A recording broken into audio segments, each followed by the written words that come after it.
Good afternoon, everybody. I am Superintendent Richard Harris. I'm the local policing superintendent for the Borough of Solihull. I've got a short statement I'd like to read to you this afternoon, and then I'm going to hand you over to my colleagues from the ambulance service and from the fire service. Today we remember Jack, Thomas, Finley and Samuel, 4 young boys who so tragically lost their lives last December. The boys fell through the ice on Babbs Mill Lake in Solihull on the afternoon of Sunday the 11th of December. Our deepest sympathies remain with the families and friends of those involved in this tragedy. We cannot comprehend the enormity of the pain they must feel, and our hearts go out to them. We stand together with the local communities in Solihull and those across the West Midlands and further afield who we know were deeply affected by this terrible tragedy. I would also like to take this opportunity to pay tribute to all of those who tried to save the boys, members of the public, colleagues from the emergency services and the doctors and nurses from the Children's Hospital and Heartlands Hospital. My own local officers were the first to arrive on the scene within minutes of the initial call and tried so desperately to rescue the boys that afternoon, with many wading into sub-zero water up to their necks to form a human chain. They had no specialist equipment but bravely smashed their way through the ice with their batons and fists in a bid to find the boys. Sadly, it wasn't long before they had to make a difficult decision to leave the freezing water. But their efforts didn't end there. They continued to help family members and worried members of the public.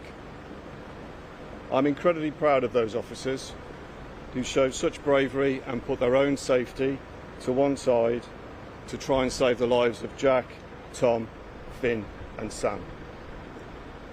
I would like to now hand you over to Assistant Chief Ambulance Officer James Williams from the West Midlands Ambulance Service.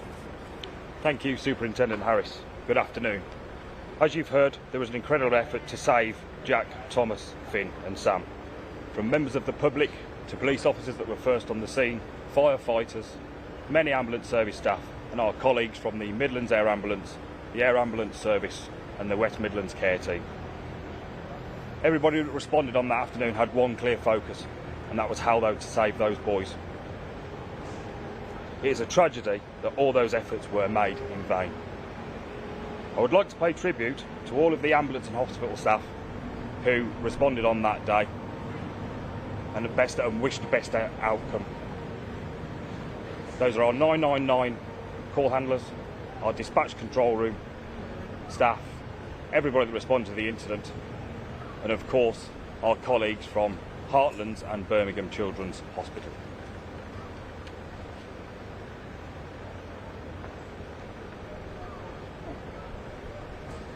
I know that many of our staff were deeply affected by this incident and all wish for a better outcome. We continue to support our staff on a daily basis as they carry on coming to work to save lives. On behalf of everybody in the ambulance service, again wish to express our deepest condolences to the families of Jack, Sam, Finn and Thomas. I'd now like to hand you over to Area Commander Alex Shapland from West Midlands Fire Service. Thank you. Thank you and good afternoon. As we said in the days following the deaths of Tom, Sam, Jack and Finn, this was a tragedy beyond words. It was every parent, carer and family's worst nightmare. Our hearts go out to everyone still trying to come to terms with the events that took place on that day. I'd like to acknowledge the courageous efforts of everybody at the West Midlands Fire Service who were involved in the response, from our team in fire control to our firefighters and our emergency service colleagues who did everything they possibly could for the boys. I'm immensely proud of the bravery and determination shown on that day. we wish the outcome could have been different. Within days of the boys' deaths, we and colleagues across the country were dismayed to see people still risking their lives on frozen water. If the boys' loss was not warning enough of the dangers of open water, it's difficult to know what is. That dark, freezing day in December seems worlds away. We're now only a few weeks away from the summer months. Even in the summer, as tempting as it may be, open water can kill. Please know the dangers. Tell your children. If you see someone difficult in the water, know what to do. We can't let something like this happen again. The boys remain in our thoughts and prayers, as do their families, everyone who knew and loved them, and the wider communities. We hope they continue to find the strength to live with their terrible loss. Thank you.